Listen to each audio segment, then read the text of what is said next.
नमस्कार, मी मंगेश पोळे, आपला ॲस्ट्रो वास्तू कन्सल्टंट माझ्या यूट्यूब चॅनल एन्हान्स वास्तूवरती आपलं स्वागत करतो।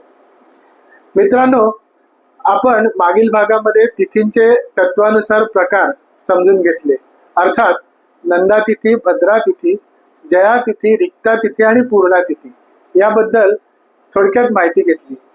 तसंच नंदा तिथीवरती कुठली कामे करायची हे आपण समजून घेतलं।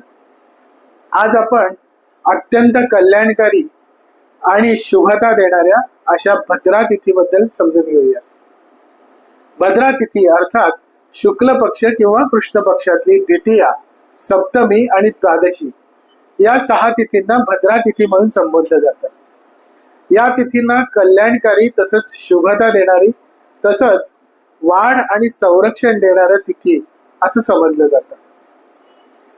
या तिथींवरती विद्यारंभ अर्थात नवीन शिक्षणाची सुरुवात, तसंच व्यवसायाची सुरुवात, घरगुती शुभकार्य, वाहन खरेदी, शासकीय कामे, त्याचप्रमाणे अधिकारपद प्राप्तीसाठी केलेले कामे, तसेच आरोग्य वृद्धीसाठी सुरू केलेले उपक्रम या सगळ्या गोष्टी अत्यंत शुभ फळं देतात।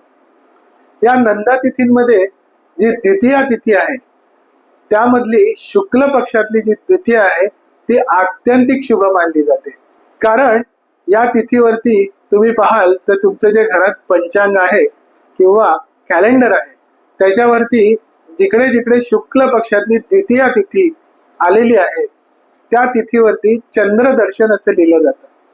म्हणजे या दिवशी पश्चिम क्षितिजावरती सूर्य मावळल्यानंतर चंद्राची एक बारीक कोर दिसते आणि या कोरीचं दर्शन अर्थात या चंद्राचं दर्शन जेव्हा आपण करतो आणि त्या चंद्राला आपण मनापासून नमस्कार करून त्याच्याकडे प्रार्थना करतो त्यावेळी आपल्या घरामध्ये प्रचंड संपत्ती आणि धनधान्याची वर्षा या द्वितीयाच्या चंद्राकडून केली जाते असं समजलं जातं।